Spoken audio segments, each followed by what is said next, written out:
اور اس کا مقصد نہ صرف دل کے امراض سے آگاہی ہے بلکہ اس کے امراض سے بچاؤ کے لیے جو ضروری تدابیر ہیں اس کے بارے میں پبلک کو آگاہ کرنا ہے۔ جیسے کہ آپ سب لوگ جانتے ہیں کہ دل کی بیماری اس وقت ڈیتھ کا سب سے بڑا ذریعہ ہے، اور یہ نہ صرف ترقی یافتہ ممالک میں ہے بلکہ ترقی پذیر ممالک میں اس کی شرح اس سے بھی زیادہ ہے۔ بدقسمتی سے پاکستان بھی اس سے محفوظ نہیں ہے، اور اس وقت بھی جو ہمارے اپنے اعداد و شمار ہیں ان کے مطابق تقریباً 4 سے 5 لاکھ افراد ہر سال اس موذی مرض کی وجہ سے موت کے منہ میں چلے جاتے ہیں، اور اس سے بھی زیادہ بدقسمتی یہ ہے کہ ان میں سے بہت سے لوگ نوجوان یا ایون کم عمر کے لوگ ہیں۔ تو یہ بیماری جو ہے یہ آہستہ آہستہ کم عمر کی طرف سرایت کرتی جا رہی ہے۔ جو اس میں اچھی چیز ہے وہ یہ ہے کہ 80% جو یہ بیماری ہے یہ پریونٹیبل ہے۔ اس کا مطلب یہ ہے کہ ہمارے اپنے ہاتھ میں ہے کہ ہم اس کو روک سکتے ہیں، اور اس کے لیے صرف ہمیں اپنی طرز زندگی میں کچھ بنیادی تبدیلیاں کرنے کی ضرورت ہے، جو کہ کوئی بہت ایکسپینسو یا کوئی بہت مشکل نہیں ہے۔ اور موٹے الفاظ میں اگر اس کو کہیں تو وہ یہی ہے کہ سادہ طرز زندگی، جو کہ اسلام میں بھی جس کے بارے میں کہا گیا ہے اور جس سے ہم دور ہوتے جا رہے ہیں، اور جو اس بیماری کے بڑھنے کی ایک وجہ بنی ہے۔ اس کا مطلب یہ ہے کہ ایک جو چند چیزیں جن کا خیال رکھنا ہے وہ اپنا وزن ہے، وزن نہ بڑھنے دیں۔ دوسری چیز اپنے بلڈ پریشر اور شوگر اور کولیسٹرول، یہ 3 چیزیں کوشش کریں کہ اپنے جو نوجوان ہیں وہ نوجوانی کی عمر سے ان کی اسکریننگ شروع کروائیں، اور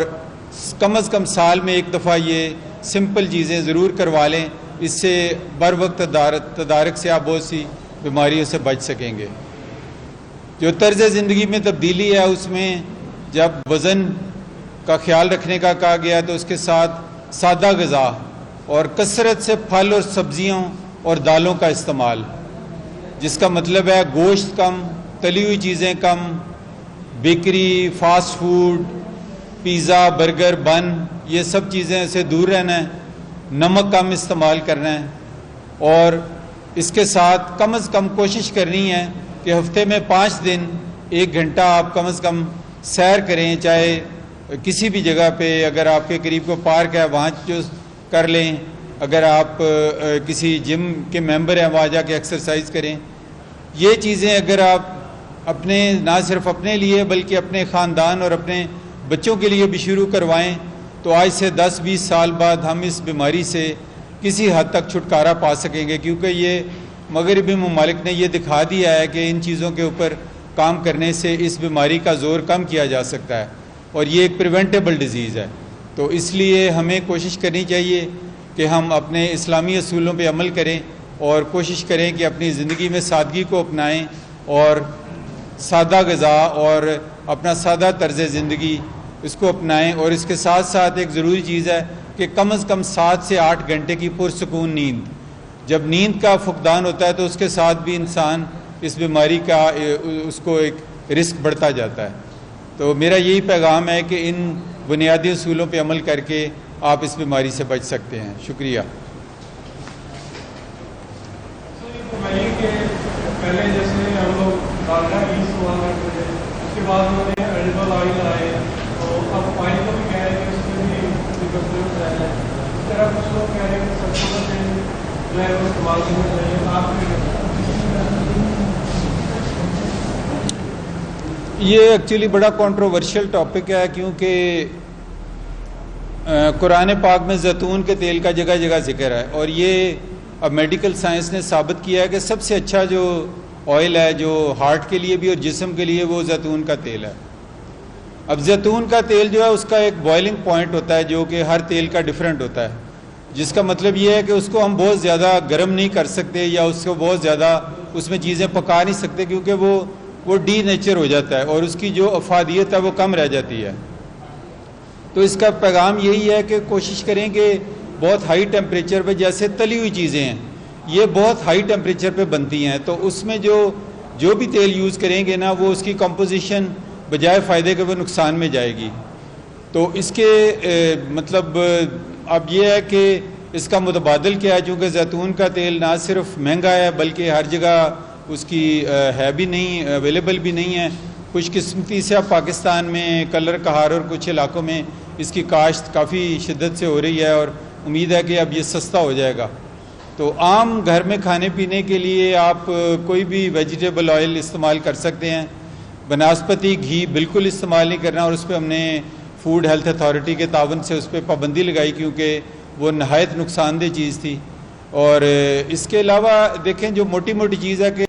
ڈبوں میں جو بھی چیزیں بند بازار میں ملتی ہیں وہ کسی نہ کسی حد تک نقصان دہ ہے، چاہے وہ تیل ہے، چاہے وہ شربت ہے، چاہے وہ بوتل ہے۔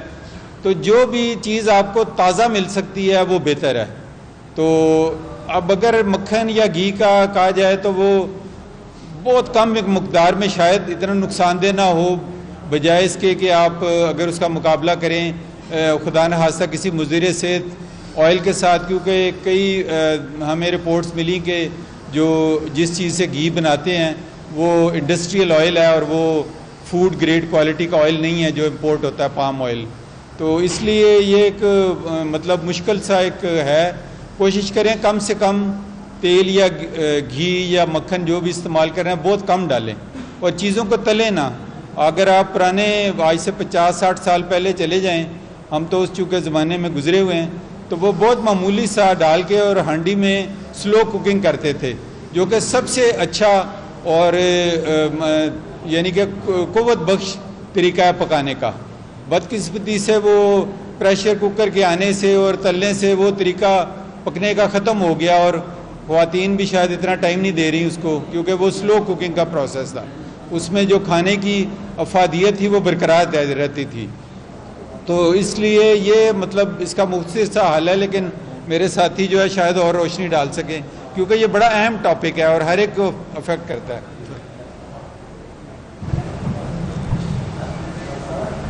جی بالکل، آپ نے درست فرمایا۔ اس میں ایک چیز آپ ضرور نوٹ کیجیے گا، یہ جو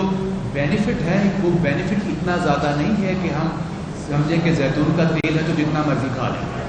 سو اگر آپ اس کی تعداد 20 سے 25% زیادہ کر دیں گے تو وہ اتنا ہی ہارمفل ہو جائے گا۔ سو دیکھنے والی بات یہ ہے کہ آپ کی فزیکل ایکٹیویٹی سارے دن میں کتنی ہے، اور آپ کی دن میں آپ کی کیلریز کی ریکوائرمنٹ کتنی ہے، کتنے حرارے چاہیے آپ کو۔ اگر آپ کو 1600 یا 1800 کیلری جسے ہم کہتے ہیں اس قسم کی ڈائٹ چاہیے، تو اس میں سے آپ نے 3 پورشن کرنے ہیں۔ کتنا آپ فیٹ لے سکتے ہیں، کتنا کاربوہائیڈریٹ لے سکتے ہیں، ٹھیک ہے جی، اور کتنا پروٹین لے سکتے ہیں۔ جو حصہ فیٹ کا آتا ہے اس میں سے انسیچوریٹڈ فیٹ، جیسے کہ ندیم صاحب نے بتایا، وہ پریفریبل ہے، جیسے زیتون کا تیل، لیکن جو ان کا بینیفٹ ہے وہ مارجنل ہے۔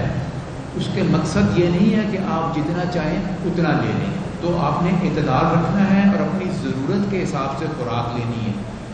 اگر آپ کا وزن بڑھ رہا ہے تو آپ اپنی خوراک سے